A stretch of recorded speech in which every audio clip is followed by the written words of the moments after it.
Good evening and welcome to the business of Michael Jordan. I'm Action Network's Darren Rovell.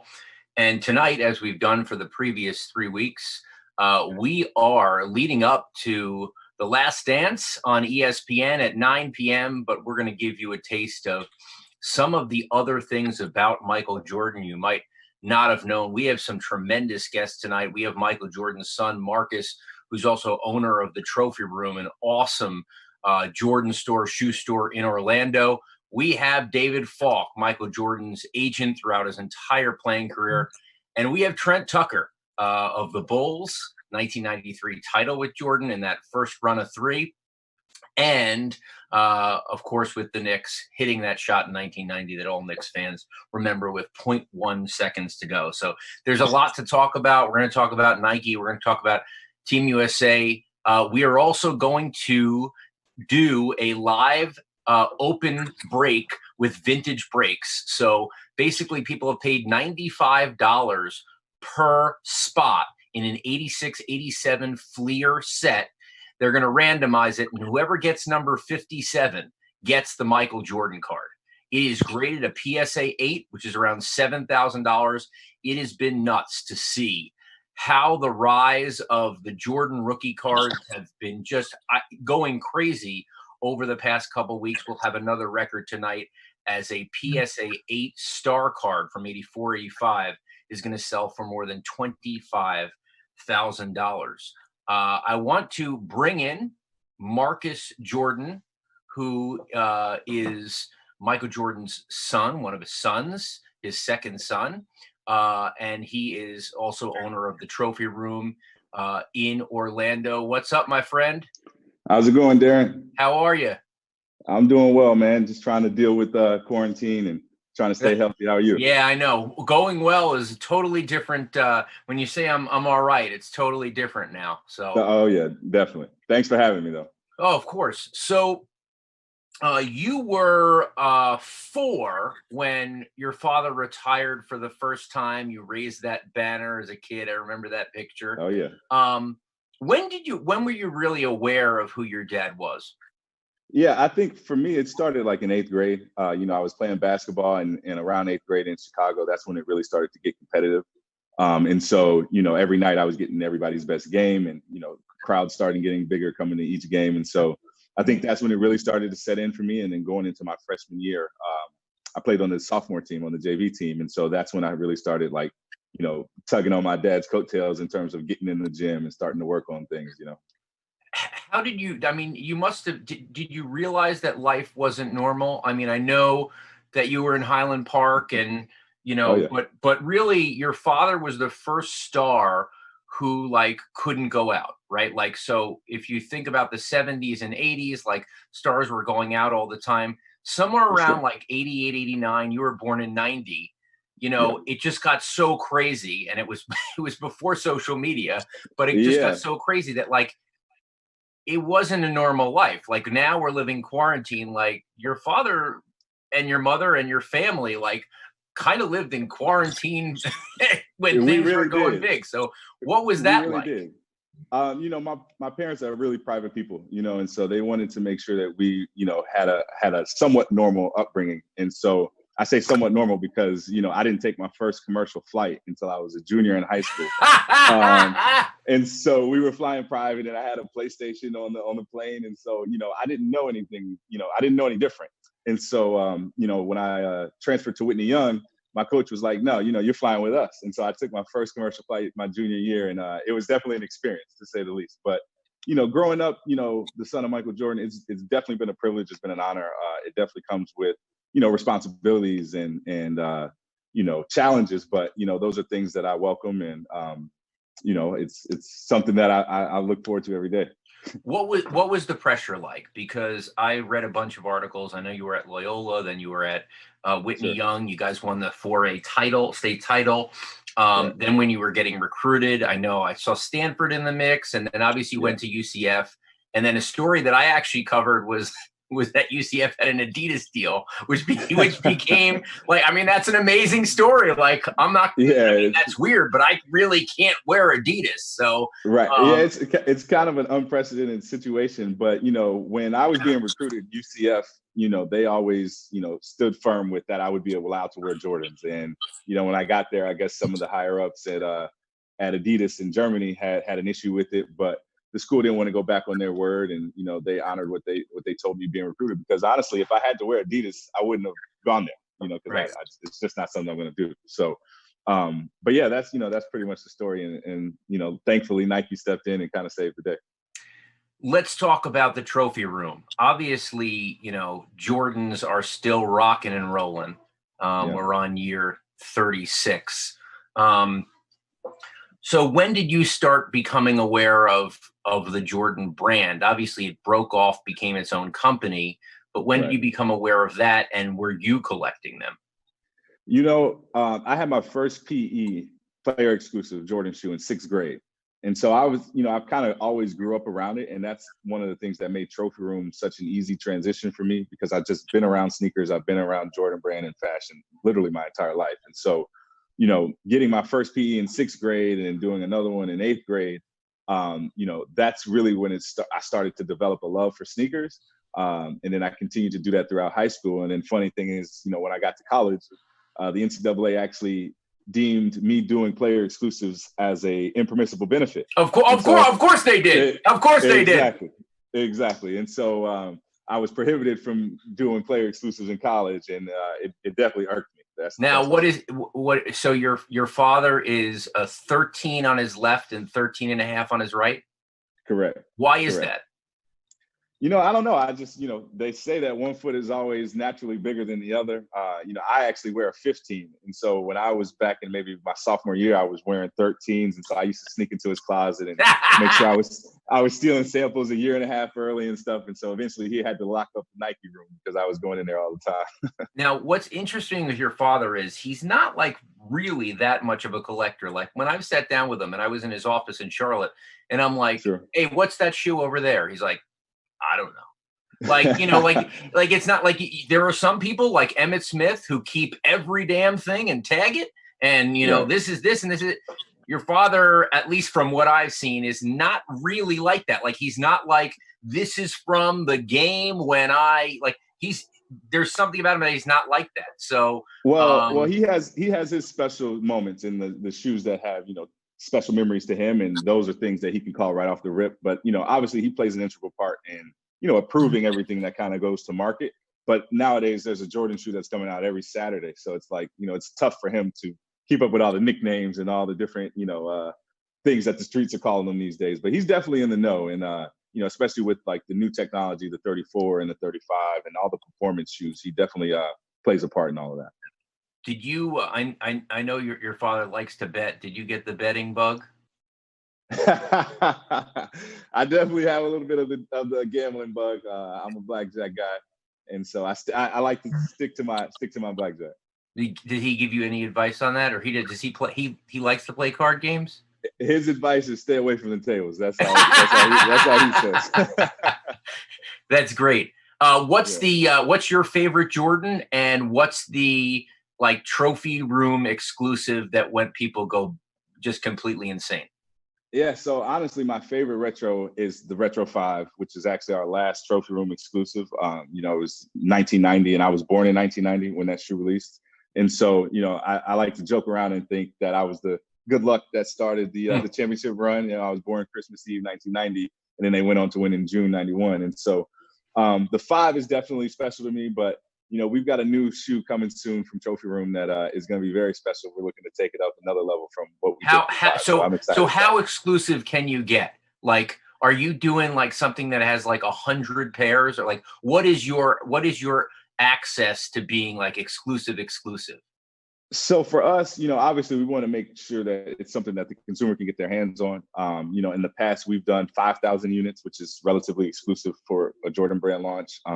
Our most recent one, we did 7,000, and we're looking to try to increase it a little bit, but still keep it a limited edition release for our next year.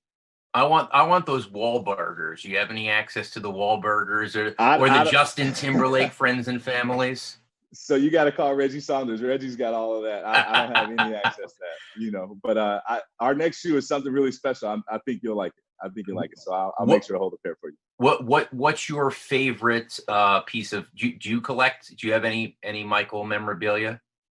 So interesting fact is everything that my dad has ever signed with Upper Deck, it's in his contract that he has 3 of everything for me, my sister, and my brother. It's And cool. so he's literally been, so you say he's not a collector, but he's actually been collecting these things for us eventually one day. And so there's a room that he had in our old house where it was just like literally gold plated rookie cards and all this different, memorabilia that you'll never see today. But he still has that stuff, and eventually one day we'll get it. I think my favorite piece that we have now are the replica championship rings. Right now, my mom's holding on to them, so I don't want to lose them. But are they replica, really or are they actually like real championship rings in some well, way? the team in the front office are the ones that get the official real rings, and then obviously through the vendor, you're You can able order to them, get, yeah. you can order them for the family, and so we have the ones that were ordered. Oh, that's awesome. Yeah, Yeah. you know what? In our first show, we spoke to a guy at Upper Deck, and he said Michael Jordan is the most talented signer he's ever seen. I said, "What do you Wow. mean?" He said he could take a small card where Yep. he's autographing 3.5 inches, Yep. or he could take one of our big Upper Deck banners and he can do his signature to scale, which is Exactly the the most same. insane thing because I've seen a guy, and this guy's seen all the signings over the past decade, and he's like, Sure. Sure. players have a real problem with his signature is just amazing. So I've been to a few of the signings, and it's literally like an assembly line. It's just it's a team of Upper Deck associates, and they're just literally passing memorabilia. Because my dad doesn't want to sit down and do that. Of He loves course. it. He's obligated to do it, but it's not something that he puts on the top of his to-do list. And so But they each definitely try piece to. is amazing, though. Like, listen, you're Yeah, paying. it I could be mean, a right now shoe. your It could be retail a is like jersey. $7,000, man. So he Correct. he gets it. He Oh yeah, understands it. definitely, absolutely, absolutely. Well, Marcus, I want to say this has been a real pleasure. How have you enjoyed the shows? Oh, I love it. I saw them all early. Well, I've seen 1 through 9. I haven't seen 10 yet. But I just love that now I get a chance to actually tweet and talk to people, because when you watch them early, you can't say anything. And so I'm talking back and forth with Jason and Esty and Curtis and all the guys, just trying to, give them my thoughts and feedback. But it's fun to actually now get a chance to see what the public thinks and be able to interact with them. Did you know how much he hated Isaiah? There's been some stories that we've talked about over the years, and so there's definitely some stuff you'll see in these next couple of episodes that'll make it worth the watch. Marcus, thanks for joining us. Good luck with the trophy room, and Thank you very enjoy the much. episodes tonight. Appreciate it, man. Thanks for having me. Awesome. All right, so that was Take care. Marcus Jordan, son of Michael Jordan, owner of the Trophy Room. They got some crazy shoes. You should check them out.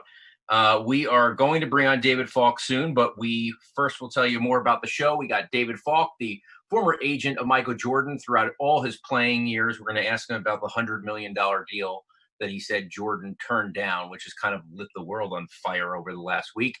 And we have Trent Tucker, who played for both the Knicks and the Bulls, won a championship in 1993. And then we're going to go to the 86-87 Fleer set. We got 2 guys, David Evans and Nathan Russell, who won a spot in Vintage Breaks opening of the 86-87 Fleer set. They're going to randomize it. We're going to call the first 57 cards. 57 is Michael Jordan. It is a PSA 9 and worth right now $7,000. All right, so the next man I want to talk to is David Falk. He was the agent of Michael Jordan throughout all his playing days and kind of revolutionized the sports business with 10-year deals in 1991 when he insisted everything was kind of a 10-year deal. Those deals brought the big Gatorade deal and a bunch of others. David, did you manage to get in with me tonight?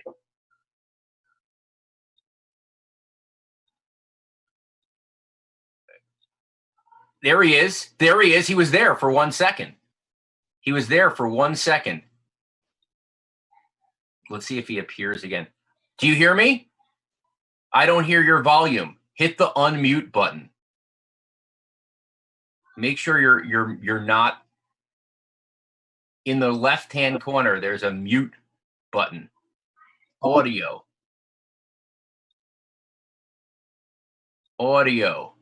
I'm gonna have to text him right now. You want to come over my house? I got you. I hear you. How we doing? I love seeing Marcus's interview. That was great. Yeah, no, he's tremendous. I mean, you obviously knew him from when he was 0. So, Really? So thanks for joining. There's a lot I want to talk to you about, but I have to start with the $100 million deal, since everyone's been talking about that. So you said that there was a $100 million deal that MJ turned down. Now, here's the question I'm going to ask. I believe you that it was a $100 million deal, but if you would have taken it, would you have ever gotten the $100 million? Of course. You would? I mean, listen, first of all, there's never been a deal that Michael has signed that hasn't done phenomenally well in the marketplace. You know, people used to question early on, it's okay, he did McDonald's, he could sell hamburgers, but why do you think he could sell fragrances, or he sold soft drinks, you know, with Gatorade? What makes you think he could sell, you know, something else? And whatever he did, you know, he had the goal, he had the Midas touch. And so I had no doubt that if he had done the deal, you know, if I give you a great analogy, Darren, when he called me up in 1993 to tell me he was going to retire, you have to understand our relationship. We were very close, and he loves to tweak you, you know, to push you. And yeah. So he called me up to tell me he's retiring. At first, you know, I thought he was kidding, and I knew he wanted to be to like a knee jerk say, "Oh God, that's the worst thing I've ever heard. You can't do that." And so I just listened, and I started processing it in my mind. And wait, did he say that David Stern says I'm gambling too much, or no? Of course, no. No Oliver Stone. It was just me and Michael. Okay. So he said, you know, I'm going to retire. And I didn't say a word for like 30, 40 seconds, which would be a world record for me. And he said, what do you think? And it's exactly what I told him. It's exactly how I feel about the $100 million deal. I said, it's the dream of every human being to work really hard at something, become really good at it, perhaps the best in the world at it, make a lot of money for doing it. And once you get to that point, then you can do whatever you want. And he did that in basketball. He put in hours and years, becoming the best in the world, the best of all time, the GOAT. And he wanted to play baseball, both for his own personal reasons, and I think on behalf of in the memory of his father, who tragically died. And so the $100 million deal was for headphones. Like, it would have been fun. He didn't want to do it. I accepted it. I didn't push him. And he's earned the right to do whatever he wants. He's a very bright man, and he can make his own decisions. We talked a million times, me and you, about the Nike deal and how that all went down. And the 3 clauses in it, which are just so amazing. Rookie of the year, he had to either be Rookie of the Year, score 20 points a game, or make the All-Star team, or had to do $4 million in sales in a single year in the first 3 years. And if he didn't do that, they could terminate him after year 3. Is that right? They had to honor the deal for 5 years, but they could stop making his own shoe. Got it. And then in the first 2 months, they did like 90 million in business. It was over. He wins Rookie of the Year. He, of course, an All-Star. Now, I think they're doing Dream Team tonight. So I wanted to get the behind the scenes over. Now, they were, for the medal stand, they were champion, which wasn't an issue, I guess, from a jersey standpoint. But for the medal stand, they were Reebok. We all know about Michael covering the flag, but I did not remember at the time, but I went back and, you know, there was a real talk about what was going to happen there. How close was it to Michael's not going to play? Well, here's the thing. You have to understand, Michael, one of his many great qualities, he's an incredibly loyal person. He's loyal to every coach he's had in college, Toe Smith, all his coaches in the NBA. He was loyal to Kevin Lockery as a rookie, Sted Allbeck, Doug Collins. And he's extremely loyal to his brands. When he was a rookie, and no one does this, this is just instinctive. I didn't ever say to him to do this. He signed with Wilson for basketballs. The official ball of the NBA was Spalding. if you were a fan and you come up to with a Spalding ball, so Michael, you signed the ball? He said, no, it's Spalding, I won't sign it. So when the issue of the uniform came up for the Olympics, he called me from Barcelona. I had actually been in Barcelona, but I think this was on the phone. And he said, there's no way I'm going to wear Reebok. I said, Michael, look, you have to wear the uniform on the medal stand. And I suggested to him, cover up the logo, wear the uniform, cover up the logo with the flag. No one can criticize you for showing patriotism on the medal stand. Just cover it up, which is exactly what he did. And I'm not saying he couldn't come up with that on his own. That's my job. My job is to try to anticipate issues and give him suggestions. It's up to him to decide, what he wants to follow. And I thought it was a pretty good solution to a very sticky problem. What was the most interesting part of the first 4 episodes? I'm sure you watched it. Was there something that you felt was missing or mischaracterized? First of all, I thought it was terrific. Mike Tolan, who produced it, is a very good friend of mine. I've known him for 30 years. And I think the most interesting part for me is that for virtually everyone who's watching it, who's never met Michael Jordan in person, to understand the thought process that made him as great as he was. I've represented a lot of great players, incredibly talented players physically, like Dominique Wilkins, Allen Iverson. What made Michael was the mental part. And you have to understand, he comes back from retirement. He's 31 years old. He looks at the landscape and says, gosh, I'm not going to play till I'm 70. I think I've got 5 prime years left. And the only reason he came back wasn't to make money. He missed basketball, it was to win. And so he knew that, if I could use the analogy, it's like having an hourglass. The sand is running through the hourglass. You can't turn it upside down and put the sand back. And so he was incredibly intense. And he, on the court, complimented what Phil was doing off the court with his teammates to prod them, to push them, to get the best performance from them that he could, because all he wanted to do was win. And he wanted to win every quarter, every game. There was no time he took a minute off. That's his personality. And when you see that, there might be some people say, wow, he was a tyrant. But when you really want to accomplish something in life and you're really, really motivated to do it, you're going to do the kinds of things that he did. What's the most surprising thing he ever did in your relationship with him? Gosh, I mean, Michael's the kind of a person, if you challenge him, I'll tell you, this is a humorous story, okay? We're playing golf at Robert Trent Jones in Virginia, where they play the President's Cup. I was probably a 15 handicap, and he was probably like a 7. And so the guy has a photographic memory. We're playing with 4 guys. We played 36 holes. So on the second 18, we get to the par 5 on the back. It's either 13 or 14. It's about 600 yard. Were you guys betting? Of course. Yeah. And a standard bet, $50 now, so automatic. I'll come back to that in a minute. But so we get to this hole, and he says to me, you birdied this morning, right? I said, yeah. He goes, I'm going to eagle it. It means you're going to get a 3 on a par 5 hole at 600 yards long with water on the side. So I said, you're going to eagle a hole from 600 yards? And he goes, oh, you don't think I can? I said, hey, I'm not challenging you. I know if I challenge you, you probably get a 2, probably hole it out.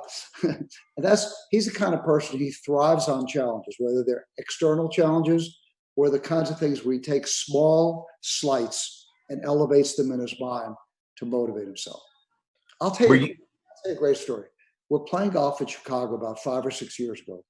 Whatever the year the Tiger got in trouble. 08 and 09, yeah. Okay, so it's more than that. And we're driving back from playing, and I say to Michael, do you think Tiger's lost his motivation? He looks at me like, duh. The guy's won 70 tournaments, close to $1 billion in prize money and endorsements. Of course how do you maintain a motivation? I said, well, you never lost your motivation. Like, what's the difference? And at the minute I said that, his cell phone rings. Who is it? Tiger Woods.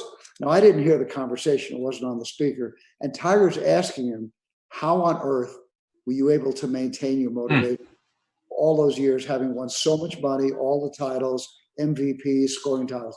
And he told them what he told the people at the Hall of Fame, that he elevated these slights he elevated moles into mountains just to motivate himself. And it's one of the things that most astonishes me about him is his ability to bring himself to the highest level when it really counts. At Kobe Bryant's funeral, I think, the one thing that came from it was how unreal Vanessa was and how she was able to carry herself and possibly do this. And the second thing that came off was Michael, that Michael cried. Like, now I know that there's this whole meme of Michael Jordan crying, the crying Jordan, but like when he cried, people were really surprised because he has kind of been that, competitive guy. And so why do you think he cried, and what enabled him to do that, knowing him? Well, first of all, Michael's a very natural person. He doesn't have a stage presence. I think people when they watch sports have a difficulty separating the person who's in the uniform from the person out of uniform. In uniform, Michael is intense, a tyrant, perhaps on the court because he wants to win so much. Off the court, he's very low key, extremely respectful of anyone that he meets, that's good at what they do. He's a really, really nice person. If you go, I play golf with him sometimes as many as 20 people, and he organizes the foursomes, make sure everybody has a ride to get to the course, they're with the right group, they can have fun. He's a very, very genuinely nice person. And at the funeral, he loved Kobe Bryant like a little brother. And I think he was really moved. And he wasn't afraid, sort of like when he went to play baseball, he wasn't afraid of what people might say. Oh, is he a wussy for crying? It just came naturally. When he played baseball and he got criticized for it, I never saw a situation in sports where a person at his level put everything on the line to do something that he thought he would love, knowing he was going to get criticized, knowing that it was highly unlikely he was going to be successful in baseball. He hadn't played it since freaking junior high. I challenge any Major League Baseball player who played basketball at JV in the ninth grade and hasn't played in 15 years to play a season in the G League and see how good they are. And so Michael's just a very confident person, and he acts the way he feels comes naturally without worrying what people are going to think. David, I got to let you go. I got Trent Tucker on the line. 2 hours? We could. Hey, listen, we could do this forever, but I got to get to the 9 o'clock out of respect for everyone watching ESPN. I love you, man. You're one of my favorite conversations over the years. I'm sure we will speak soon. Be well. Stay safe. Thanks, buddy. Okay, take care. All right, so that was David Falk, the agent of Michael Jordan from 84 to 2002. And now we're going to bring on a man who was both a Knick for, I think, more than a decade, and then on the Chicago Bulls, so played against Jordan in some of the biggest rivalries, and then played with Michael, including the 1993 championship, their third championship. So I'm welcoming in Trent Tucker. Let's bring him in. Trent, are you there? There's always like this 30 seconds. Like, I want to see you, man. Let me see you. Trent, are you there? All right. Anyway, about Trent Tucker. Let me tell you about Trent Tucker. This guy was like one of the first 3-point specialists. He hit that shot in, I think, January 15th of 1990. That 3-pointer with 0.1 seconds. NBA changed it to, it had to be 0.3 seconds. But we have Trent in here, but I can't see him or hear him. So I hope we can get him. They're supposed to talk about Nike today in the doc. Team USA, which is going to be great. I think there's some Kobe stuff in there too, as David was talking about Kobe. So that's going to be interesting. I also think it's been awesome that they haven't dropped in viewership. from the first time to the second time. I think that means a lot. So it is now 8:30. Hopefully we'll get Trent in. I see Trent right now. Trent, talk. Can I hear you? You hear me? That is Trent Tucker right there. Trent, can you hear me? Can you hear me? You can't hear me? He can't hear me. Can you hear me now? Can you hear me now? Can you hear me or no? How about now? Can you hear me now? How's that? I feel like the Verizon there. You can't hear me? Ev, what should he do? Dial in the Zoom again? Or you want to communicate with him? We have Trent Tucker. We're trying to bring you Trent Tucker. This is the problem. Everyone's responsible for their own Zooming. Should I text him?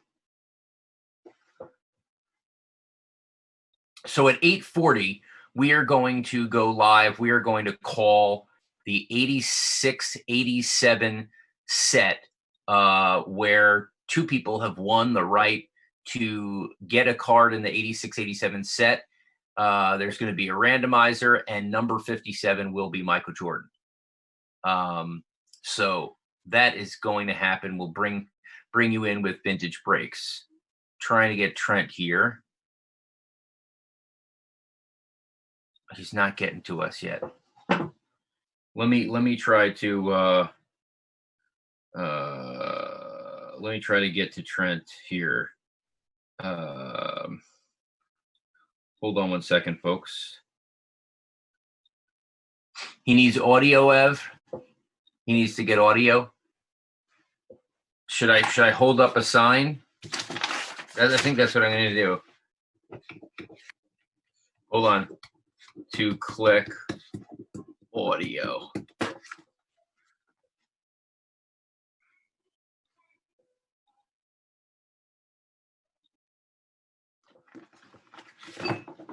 Wow, this is the first time.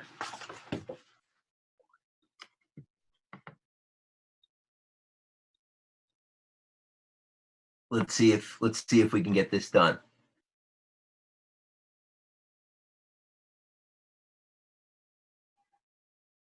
Oh, here we go. I did. He did. Oh, should I ask him questions on the sheet? Oh my God, this is great.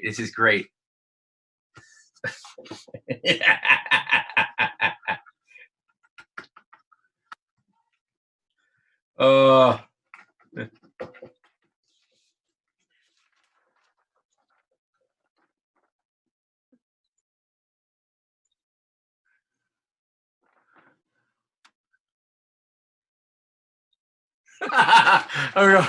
Oh man, are we gonna go back and forth here? Ev, what's our solution here? I need to get Trent Tucker. Can you hear me? No, I can't hear you. All right, we're gonna give one more go, and then we'll go to Vintage Breaks. All right, he can't hear us. Ev, should we go to Vintage Breaks? You text me. All right, so we're having trouble getting on Trent Tucker right now. We see him. We don't hear him. Oh, he needs to hook up his audio in Zoom, unplug headphones. Okay, this is my last shot right here, okay? All right. Okay. Unplug. All right, hold on. Last chance here. Unplug headphones.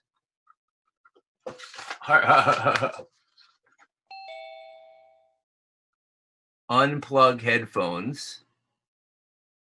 Am I that bad of a writer? Unplug headphones. Take your headphones out. Take your headphones out. Ev, we got to go here. All right, we couldn't get Trent in here, so we have to move on with our show. All right, I'm gonna bring in. Oh, hold on. Now what's happening? Now that's me. You're gonna zoom in on the phone. We got 5 minutes if we can do this.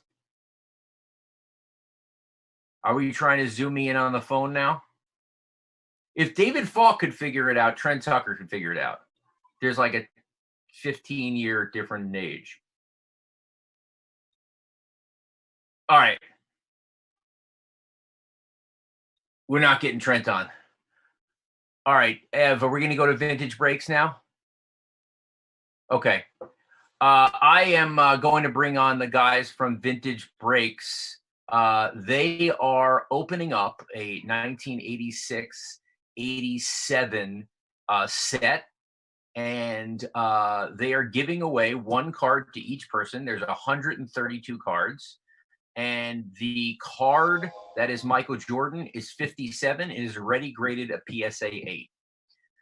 So if you get that card, you get $8,000. People have paid $95 for this spot, per spot. I'm sure a couple people bought a couple. And you could turn it into $8,000. Evs, do we have Vintage Breaks on right now?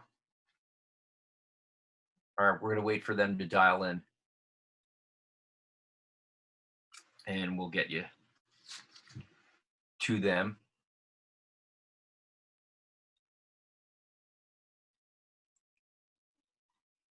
A lot of moving parts here. We have a lot of moving parts. People have to come through on their Zoom, know what they're doing. Thought we had enough Zoom practice, but I guess we didn't. And definitely wanted to ask Trent Tucker a ton of questions, because it seemed like when the Knicks and the Bulls played, they were going to fight every night. And that was just something of the 80s and 90s. Like, you would never say that today. So I wanted to ask about that, and obviously ask about playing with Jordan, traveling with Jordan, that kind of thing. So as soon as Vintage Breaks brings us in, we will be able to hook up with their feed and kind of do a play-by-play of the first 57 cards that come in. And then we're going to stop at 57 and get you to the show at 9 o'clock. Ev, we're waiting for, I'm just talking to my producer, Evan. We're waiting for them to call us. Is that true? Yes. Okay. All right. We have to wait for them to call.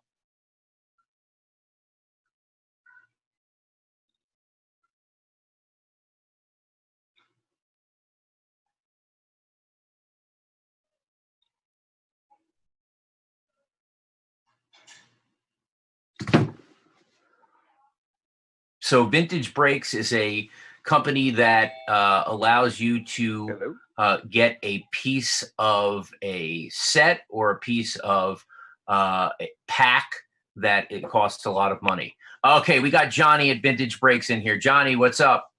What's up, Darren? How are you? Good. We are just waiting on you, I guess. Are we almost ready to go here? I think so. Okay. So I think what I have to do is I have to go to your website so that I could see I could go to the YouTube feed so I could see things that are going down. Right? Okay. Is that how we do Sure. it? And then I see the screen? Yeah, you could do that. Also, your viewers are automatically seeing the feed as well. Okay. Ev, do I have to go to my phone to look at the feed? Yes. No, Okay. No, I don't think so. Okay. Yeah. Let me just go. So it's youtube.com/vintage breaks. Yep. youtube.com/vintage breaks. Okay.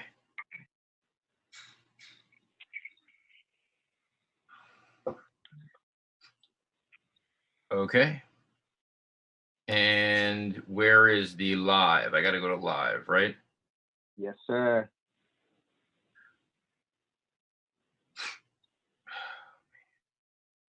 Okay, I'm here. 840. 86 pack break. No, that's 26. Yes, sir. what'd you say? Number 26. This is the 26th time we've done this. Really? I Yeah. can't, for some reason, I can't find where live is. If you're on YouTube, it should be right there on the homepage. It'll say live now.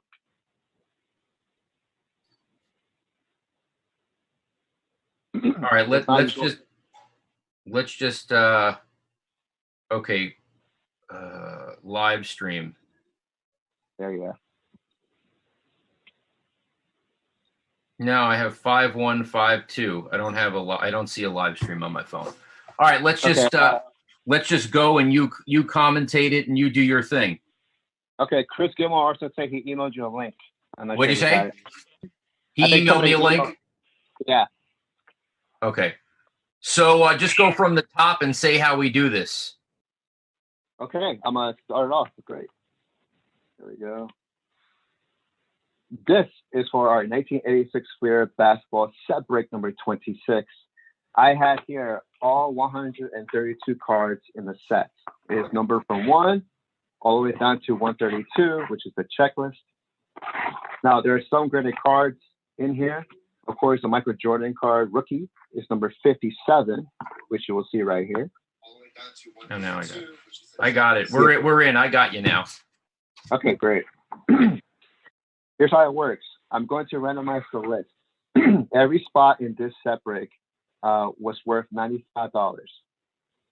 You have a chance now to, no matter what, you're going to get a card, no matter what, from the 86 Fleer set. But after the random, whoever lands on spot 57 is going to take the Michael Jordan rookie card graded PSA 8. Yeah, Johnny, we had two guys, David Evans and Nathan Russell, who got in on our sweepstakes. So we'll have to watch where they go. Yep, and I had them at the end here. I have David Evans and Nathan Russell and Nick Mattiacci, who also won a free spot earlier today. So you guys are in the list. Darren, you're in the list as well. I wish you luck. If I get the Jordan, I'm never going to hear the end of it. So how do you do it? So you go to this random.org, right? Yep, random.org is what we use. And we're going to randomize the list according to the dice roll. I'm going to roll it right now. And I'm going to randomize it according to whatever these dice tell me. So I have a 5 for J5. That's how I like it. We're going to randomize it 5 times, folks. Good luck to everyone. Darren, as I mentioned before, this is our 26th time we've done this set break. We had one person win 4 Michael Jordans out of all 26 so far. Get out of here. Yep, his name is Manuel, and he's won 4 Michael Jordan rookie cards from our set breaks. Well, I hope he's not in tonight. I don't know. I don't know. I didn't check. All right, here we go. 5 times. Good luck, everyone. 1, 2, 3, 4, and 5. All right. I'm not gonna let you guys see too much because I want to keep the suspense. So I'm gonna put it on the screen right now. There it is. And I'm going to email my crew the list so we can ship these cards out to you this week. Okay, Darren, I'm ready to go. I'm ready to show everything. Okay, so David Evans, one of our guys, got number 10, card number 10. It looks like it, yes. So let's go through everyone and what each guy got. All right. So card number 1 is Kareem. That's going to Jim Patton. Spot 2, Jeff, Alvin Adams. Mark acquired for Jamie Robertasso. Card 4, Rob Geis, Danny Ainge. Card 5 is John Bagley for Ernie. You got those are a couple of good cards in the beginning, and then you get John Bagley. Here's Daryl Bailey at 6 for Scott Andrews. Now, here's a bad boy. Charles Barkley rookie card at 7 for Scott Danny, PSA 8. PSA 8. That's got to be worth like $1,000, right? You know what? I I don't know what it's worth right now. With the whole documentary coming up and talking about everybody in the set, it may have I gone like up. that card. Spot 8, card 8 is JJ, is Benoit Benjamin. Benoit Here's Benjamin. Hall of Famer at spot 9, Chef. Here is Larry Bird. Larry Bird is number 9? Yep. All right, what did our guy David Evans, who won, get? David, you landed on Otis Birdsong for the Nets. Otis Birdsong. Don't recognize him. You, Darren? Yeah, I know Otis Birdsong. He's not worth recognizing. There you go. Card 11, Rob, Orlando Blackman. Spot 12, there's Manute Bol. There you go. Did he fit on the card? Barely, just barely, Darren. Yeah. There's Sam Bowie at 13 for Jamie. Someone got a Sam Bowie rookie card and said, hey, he's going to be better than Michael Jordan. So Barry Carroll at 14. 15, Tom Chambers. Oh, man. When I played Tecmo basketball, he was my go-to guy. Yeah, Tom Chambers was the guy who hit the threes on all your Game Boy basketball. Yep, that was my boy. Spot 16 is Maurice Cheeks for Jamie. All right, one little interlude here. A lot of people have been asking me, why is this the Jordan rookie if he was a rookie in 84, 85, and this is 86, 87? Well, the truth is that he had a star rookie card in 84, 85, many of them, except that wasn't in a full release, national release. So people consider this the first big year, and it just happened to come 2 years after. Yeah, this was the first commercial-based set that came out for everyone. So spot 17 is Michael Cooper for Jennifer. Now, let me scroll down a little bit. Yeah, let's get a new set of names here. 18, Wayne Cooper for Dennis McAllister. 19, Pat Cummings. Jeremy Cooper almost got Michael Cooper. It would be fun if they were related. Spot 20, Terry Cummings for Michael 21, Cooper. Knicks David Lee. I hope that's that David Lee.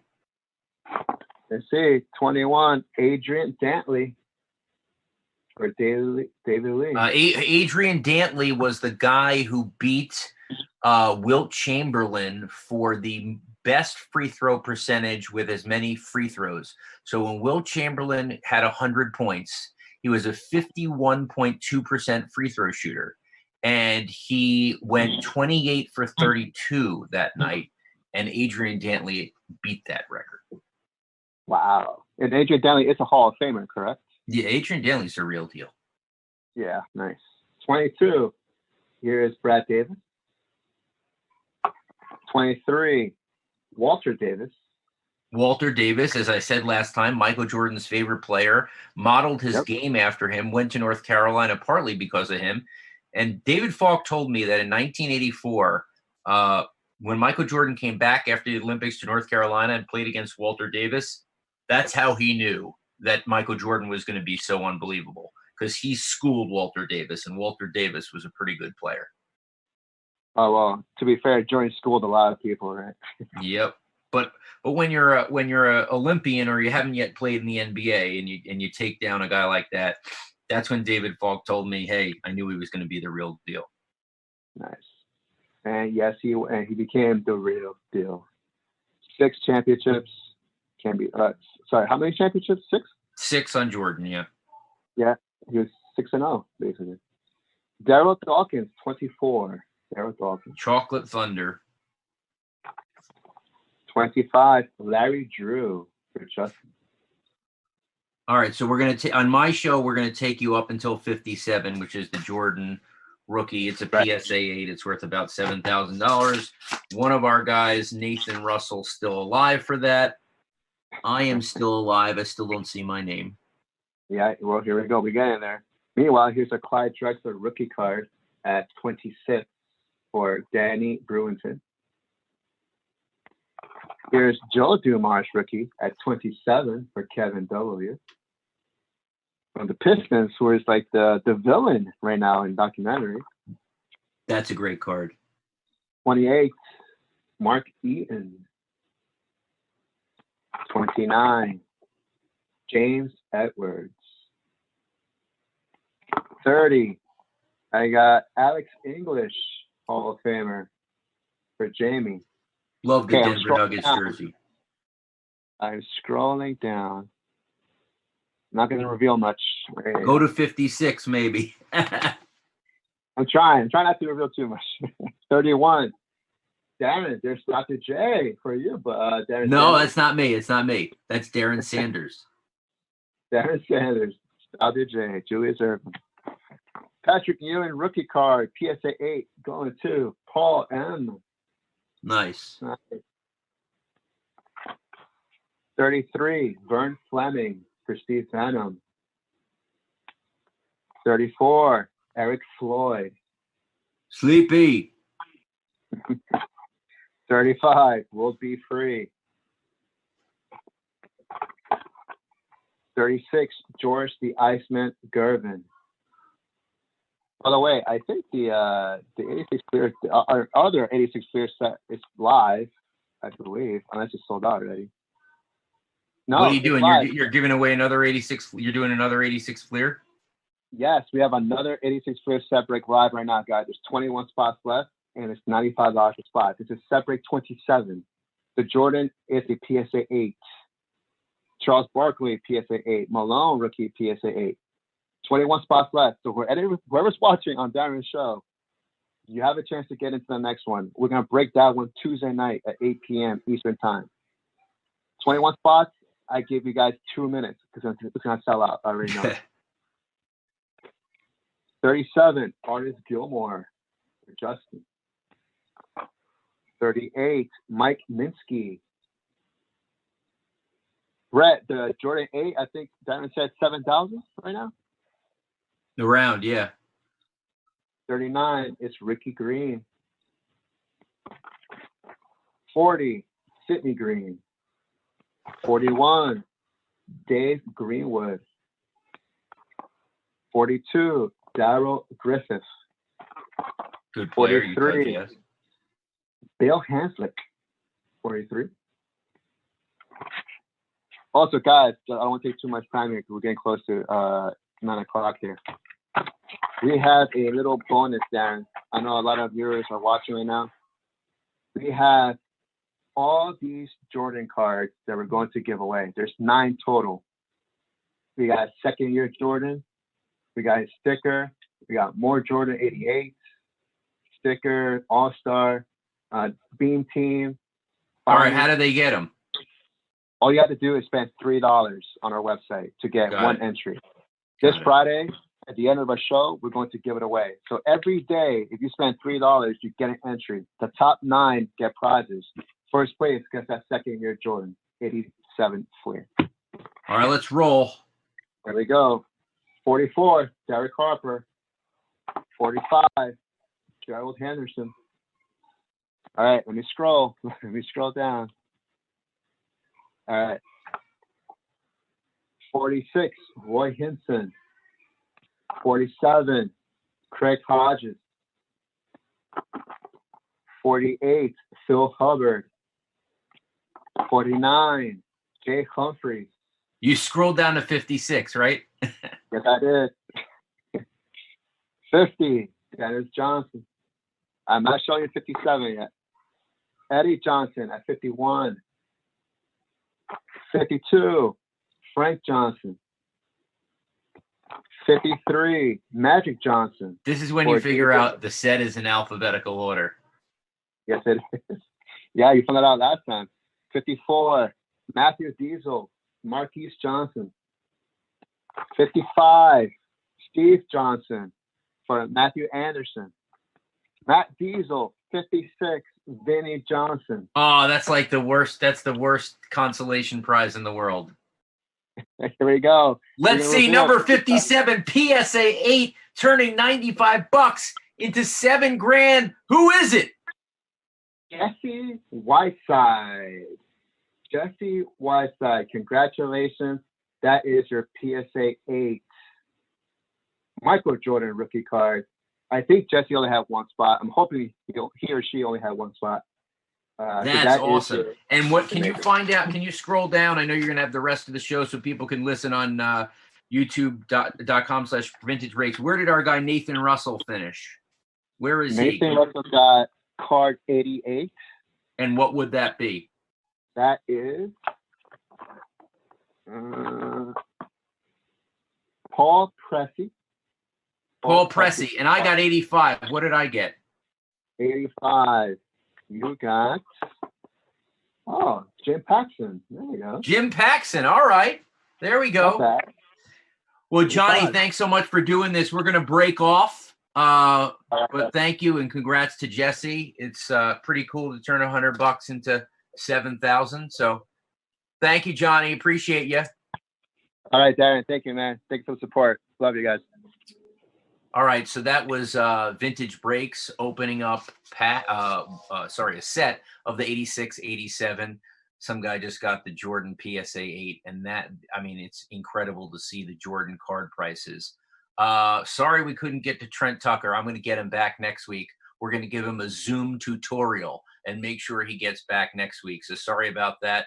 We enjoyed talking to Marcus Jordan, son of Michael Jordan and owner of the Trophy Room. We loved our conversation with David Falk, the agent of Michael Jordan, and thanks to Vintage Breaks for allowing us to come into their feed and watch what they do. I'm going to turn it over to the show in a couple minutes, but remember next week at this time at 8 p.m., we'll be doing the same kind of thing with guests on the business of Michael Jordan. I'm sure we'll have some sort of raffle. And we'll keep you up to date on everything going on, including the skyrocketing Michael Jordan memorabilia business and the people that are taking bets on that.